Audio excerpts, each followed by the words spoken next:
जून 2024 एक बहुत इम्पोर्टेंट महीना है क्योंकि इस महीने में जो शनि है वो रेट्रोग्रेड होने जा रहे हैं। क्योंकि आप जानते हैं शनि बहुत धीमी चाल चलते हैं, बहुत स्लो मूविंग प्लैनेट हैं, और जब शनि कोई भी बदलाव करते हैं तो उनकी जो चाल है, जो रुख है, वो बहुत इम्पॉर्टेंट हो जाता है नोटिस करना। इस महीने में जो शनि है वो 29 जून को वक्री हो रहे हैं। बहरहाल ये जो रेट्रोग्रेड होना है शनि का, इसके ऊपर हम अलग से एक सीरीज़ में बात करेंगे, लेकिन ये जो वीडियो है पर्टिकुलरली ये 6th वीडियो है मंथली सीरीज़ का। दैट मीन्स इस वीडियो में हम बात करने वाले हैं वर्गोस यानी कि कन्या राशि वाले लोगों के लिए जून का पूरा महीना कैसा रहने वाला है, आपकी पर्सनल प्रोफेशनल लाइफ कैसे इम्पैक्ट करेगी।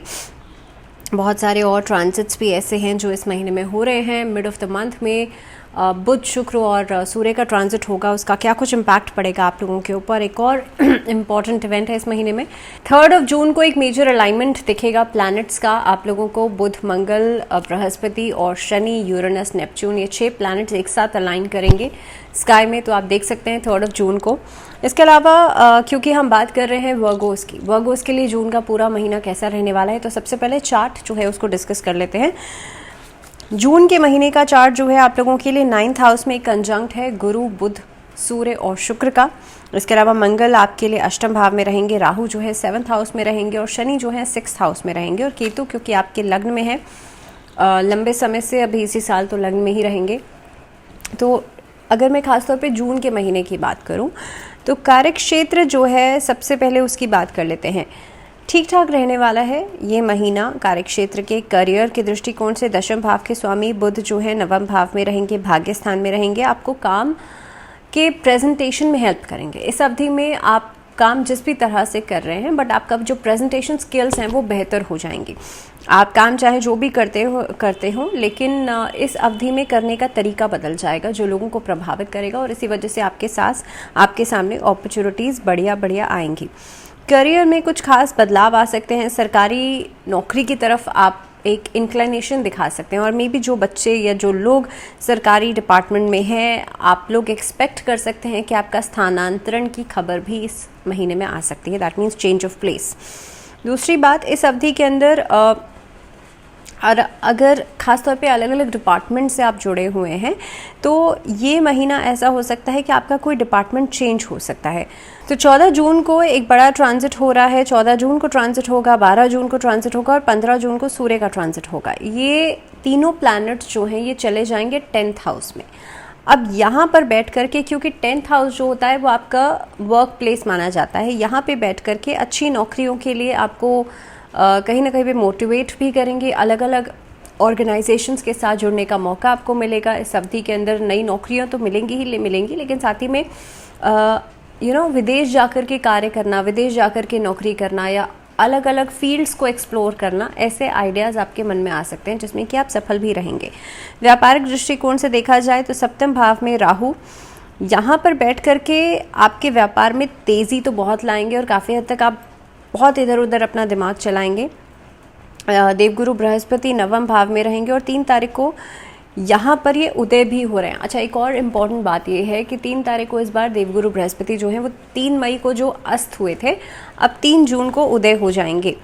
तो 9th हाउस में देवगुरु बृहस्पति उदय हो रहे हैं, तो इस अवधि के अंदर आपके व्यापार में उन्नति आपको दिखेगी और तेज़ी से सफलता मिलती हुई नजर आएगी। लेकिन अगर आप पार्टनरशिप में काम कर रहे हैं तब थोड़ा सा केयरफुल रहिएगा, बिकॉज 7th हाउस में राहु बैठे हैं। दूसरी बात, आपकी जो परियोजना अभी तक अटकी हुई थी वो काम आपका 3 जून आते आते पूरा हो जाएगा। तो 3 जून का जो एक डेट है ये बहुत इंपॉर्टेंट रहेगी वर्गोस के लिए। आर्थिक स्थिति के लिहाज से देखा जाए तो सबसे पहले 6ठे भाव में शनि बैठे हैं और यहाँ से बैठ करके पूर्ण दृष्टि दे रहे हैं आपके 12th हाउस को, खर्चे बढ़ाएंगे। सेकेंडली, अगर आपने कहीं पर कर्जा लिया है तो बहुत सोच समझ के लीजिएगा। बैंक लोन्स ले तो लेंगे लेकिन उसे उतारने में उतनी ही समस्या आ सकती है इस अवधि के अंदर। हालांकि आपकी टेंडेंसी है कि आप कहीं पर बैंक लोन ले करके कोई कार्य करेंगे, लेकिन हाँ, कर्ज जो है वो आपके ऊपर चढ़ता हुआ नज़र आता है। इस अवधि के अंदर आप जो भी काम कर रहे हैं उसमें आपको प्रॉफिट तो होगा, लेकिन खर्चे भी साइड बाय साइड चलते रहेंगे। इनफैक्ट अगर मैं बात करूं, क्योंकि देखिए 10th हाउस में यहाँ पर सबसे पहले महीने की शुरुआत में 9th हाउस में 4 प्लैनेट्स का कंजंक्ट है। उसके बाद मिड ऑफ द मंथ में 3 प्लैनेट्स जो हैं वो आपके लिए चले जाएंगे आपके 10th हाउस में और यहाँ से आपकी आर्थिक स्थिति में सुधार आना शुरू होगा। शनि मंगल दोनों ही, क्योंकि शेयर मार्केट में निवेश करने से पहले आपको बहुत ज़्यादा सोचना समझना चाहिए, क्योंकि मंगल जो है वो 8th हाउस में है और शनि जो है वो 6th हाउस में है। शेयर मार्केट में इन्वेस्ट करने के बारे में सोच रहे हैं, जस्ट बी वेरी श्योर। अगर आपको बिल्कुल नॉलेज नहीं है, बिल्कुल आप एक स्क्रैच से शुरुआत कर रहे हैं, तो आई वुड सजेस्ट कि आप नहीं करेंगे तो बेहतर रहेगा, नहीं तो पैसा अटकने के चांसेस ज़्यादा दिखाई देते हैं। स्वास्थ्य के दृष्टिकोण से देखा जाए, एक और छोटी सी बात, इस महीने में यात्राओं के ऊपर ज़्यादा खर्चा हो सकता है, तो ट्रैवल एक्सपेंसेस जो हैं वो बढ़ते हुए नज़र आते हैं। तो आपको थोड़ा सा ध्यान रखना पड़ेगा कि आप ट्रैवल अगर कर रहे हैं, यात्रा कर रहे हैं, तो वो आपके लिए प्रोडक्टिव ही हो। तो बिना वजह की यात्रा करना आपके पैसे को खर्च करवाएगा। स्वास्थ्य के दृष्टिकोण से देखा जाए तो इस महीने के अंदर थोड़ा सा कमज़ोर दिखाई देता है, क्योंकि एक तरफ तो शनि जो है वो 6ठे भाव में बैठे हैं, दूसरी बात 6ठे भाव में बैठ कर के शनि कोई ऐसी गंभीर बीमारी को जन्म दे सकते हैं, क्योंकि 6ठा भाव जो होता है वो रोग ऋण और शत्रु का भाव होता है। यहाँ से शनि बैठ कर के परेशानी देंगे और कहीं ना कहीं पे अगर खास तौर पे आप अपने स्वास्थ्य के प्रति सचेत नहीं हैं, अगर मान लीजिए आप बहुत ज़्यादा लापरवाही दिखा रहे हैं, तब आपके लिए प्रॉब्लम बढ़ सकती है। दूसरी बात, मंगल अष्टम भाव में होने की वजह से रक्त संबंधी समस्याएं बढ़ सकती हैं, चोट आदि लगने का खतरा हो सकता है। ड्राइविंग कर रहे हैं बहुत ज़्यादा संभल करके कीजिएगा, मशीनरी आदि का प्रयोग कर रहे हैं बहुत ज़्यादा संभल करके कीजिएगा, और ख़ास तौर पे अगर आप ट्रैवल करते हैं तब भी आपको शारीरिक चोट लगने के जो योग है वो ज़्यादा बन रहे हैं। इस अवधि में महामृत्युंजय मंत्र का जाप जरूर करें, मंगलवार और शनिवार 2 दिन सुंदरकांड का पाठ जरूर करें, आपके लिए सेहत में बेहतरी आपको दिखेगी।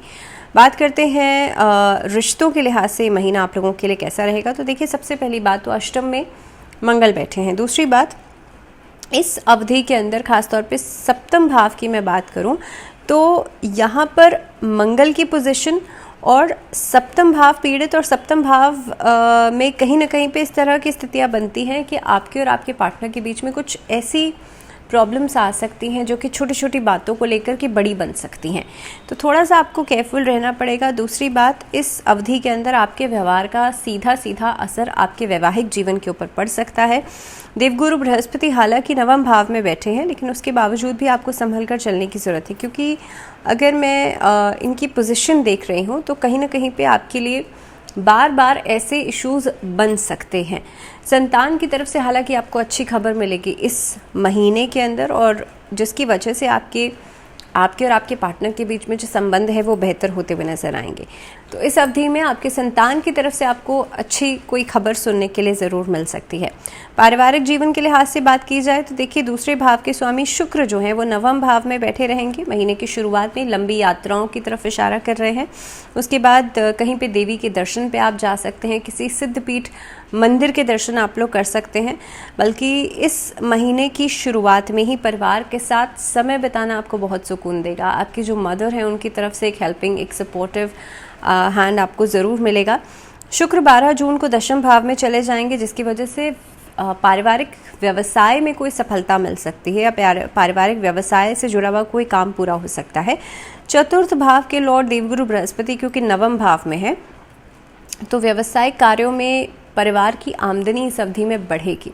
फैमिली बिजनेस कर रहे हैं या नहीं कर रहे हैं, इन ऑल अगर देखा जाए तो पारिवारिक मुद्दे जो हैं वो सुलझ रहे हैं, और संपत्ति से जुड़ी हुई जो समस्याएं हैं वो भी सॉर्ट आउट होकर के आपको फ़ायदा हो सकता है।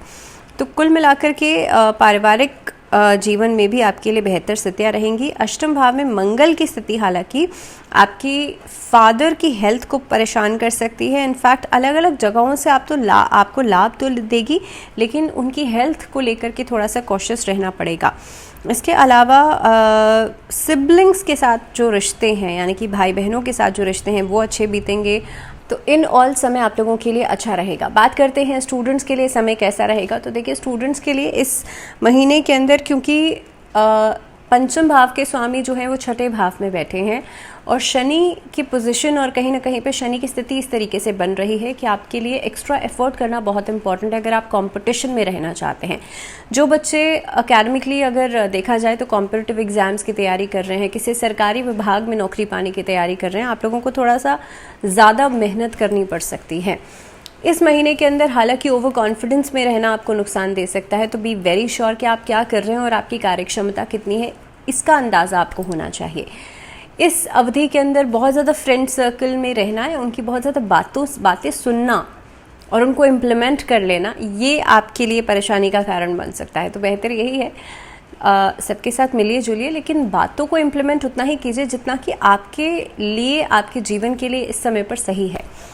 इसके साथ साथ ही अगर मैं बात करूं रेमेडीज़ की, तो किन्नरों को दान करना इस महीने में अच्छा रहेगा। इसके अलावा शुक्रवार के दिन महालक्ष्मी स्तोत्र का पाठ करना या श्री सूक्त जी का पाठ करना अच्छा है। शुक्ल पक्ष के किसी भी शुक्रवार के दिन एक श्री यंत्र अपने घर में ला करके स्थापित ज़रूर करें और लाल आसन पर उन्हें विराजमान ज़रूर करें। इसी के साथ कोशिश ये कीजिएगा कि इस महीने के अंदर आप बहुत ज़्यादा तामसिक आहार लेने से बचिएगा।